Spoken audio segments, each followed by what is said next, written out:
ఈరోజు కృష్ణ జన్మాష్టమి. మనం కృష్ణుడు అన్నప్పుడు ఆయన గురించి ఎన్నో అపార్థాలున్నాయి. మనం కృష్ణుడు అనగానే చాలామందికి గోపికలు, వెన్న, వేణువు గురించి మాత్రమే గుర్తొస్తాయి. అవునా?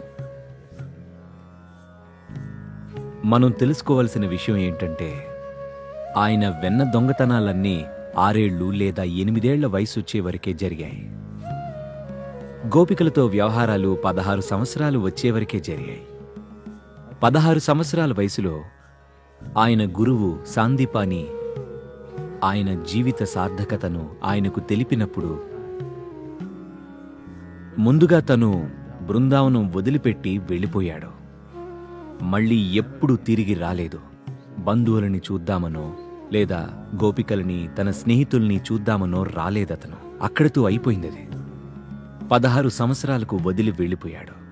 తను వెళ్లే ముందు, ఈ రోజున మనం కృష్ణుణ్ణి స్మరించాలంటే రాధే కృష్ణ అంటాం. రాధ కృష్ణుడి కంటే ముందు వస్తుంది. ఎందుకంటే వాళ్ల ప్రేమ, వాళ్ల సాన్నిహిత్యం, సరసం యావత్ సమాజాన్ని అలరించేసింది. మొత్తం భారత ఉపఖండాన్నంతా. ఎంతగా అంటే మనం కృష్ణ రాధా అనం, రాధాకృష్ణ అంటాం. కాని ఆయన ఆమెను చివరిసారిగా చూసింది 16 సంవత్సరాలు వచ్చినప్పుడు. ఆ తర్వాత మళ్ళీ ఎప్పుడూ చూడలేదు. 16 ఏళ్లున్నప్పుడు తనిలా అన్నాడు, నేను ఈ వేణువుని నీకోసమే ఊదేవాణ్ణి. నేను నిన్ను వదిలి వెళ్ళిపోతున్నాను. ఇక తిరిగి రాను.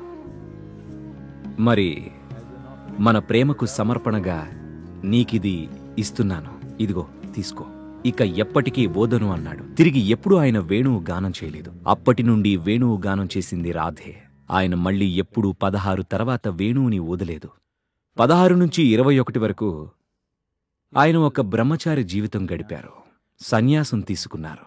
ఒక బ్రహ్మచారిగా జీవిస్తూ కఠోర సాధన చేశారాయన. ఆ తరువాత తన జీవితాన్నంతా రాజకీయానికి, ఆధ్యాత్మికతకు ముడిపెట్టేందుకు అంకితం చేశారు. అది విపత్పరిణామాలతో ముగిసిందనుకోండి. కాని ఆయన చేయగలిగిందంతా చేశారు. వీటన్నిటి గురించి ఎప్పుడూ చెప్పుకోమనం. ఉత్తర భారతదేశంలో దాదాపుగా 1000 ఆశ్రమాలను స్థాపించారు. ఎందుకంటే ఆధ్యాత్మిక ప్రక్రియ అనేది ఒక ప్రత్యేకమైనదిగా ఉండకూడదన్నది ఆయన ఉద్దేశం. అది జీవన విధానమవ్వాలి.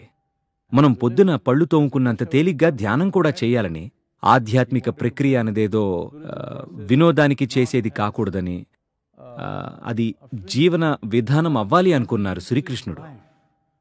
ముఖ్యంగా పాలించే రాజులకు. అప్పట్లో ఎంతోమంది రాజులు పాలించేవారు దేశాన్ని. ఆయన కృషి ఇదే.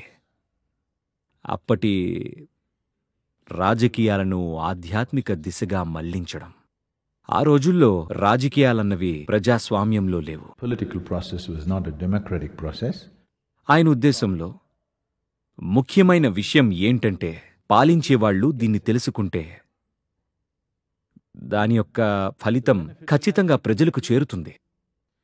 ఎవరి చేతుల్లో అయితే ఇతరుల జీవితాలు కూడా ఉంటాయో, ఉదాహరణకి ఒక రాజు, ఒక ప్రధానమంత్రి, లేదా ఒక దేశానికి రాష్ట్రపతి, లేదా ఈ రోజుల్లో ఒక కంపెనీకి సీఈఓ.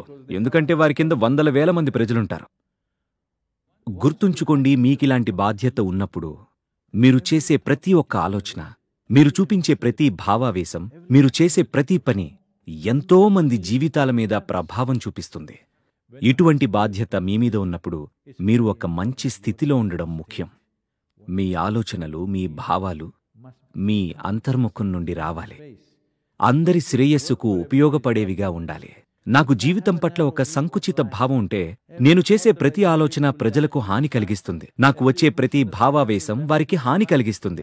నేను చేసే ప్రతి పని, ముఖ్యంగా నేను చేయవలసినవి చెయ్యకుండా ఉన్న పనులు, ఇవన్నీ ప్రజలకు ఎంతో చేటు చేస్తాయి. అంతేనా కాదా? అందుకే ఆయన నాయకుల మీద దృష్టి పెట్టారు. ఆనాటి రాజులు ఆధ్యాత్మిక మార్గంలో ఉండాలి అనుకున్నారు. దురదృష్టవశాత్తు అది విపరీత పరిణామాలతో ముగిసింది. కురుక్షేత్ర యుద్ధం, భయంకర యుద్ధం. ఇది మానవాళిలో ఒక తరాన్ని అంతరింపచేసేసింది. కానీ మనం కృష్ణుణ్ణి ఆరాధిస్తాం. ఆయన అనుకున్నది ఏదీ జరగలేదు. కురుక్షేత్ర యుద్ధం, అది జరగకుండా ఉండేందుకు ఆయన చేసిన కృషి సామాన్యమైనది కాదు. కాని ఆ ఘోర యుద్ధం జరిగింది. ఆయన, తన వంశం మొత్తం, అందరూ కూడా తమలో తాము కొట్టుకొని మరణించారు. కాని మనం ఆయన్ని దేవుడు అంటాం. ఎందుకంటే ఇన్నిటి మధ్యలో కూడా ఆయన సరదాగానే ఉన్నారు. ఆయన చుట్టూ జరుగుతున్న ఘోర సత్యం, ఘోరమైన నాటకం జరిగినా అది ఆయన్ని అంటలేదు. but still untouched. మనం దేవుడు అనేది ఆ స్వభావాన్ని. ఇది మీరు కూడా చేయగలరు, అవునా? మీరు ప్రపంచంలో ఉన్నత విజయాలు సాధిస్తారా లేదా అన్నదే ఎన్నో అంశాల మీద ఆధారపడి ఉంది. కానీ ఒక మానవుడిగా విజయం సాధించడం అన్నదే, అంటే మీ జీవితాన్ని స్పృహతో నిర్వహించుకోగలరా, లేదా జీవితంలో ఏదైనా ఇబ్బంది వస్తే మీరు మృగంలా మారుతారా అన్నది ప్రశ్న. ఈ ఒక్క అంశాన్ని మీరు నిర్వహించగలిగితే అప్పుడు మిమ్మల్ని కూడా దేవుడు అని అంటాం. అవును.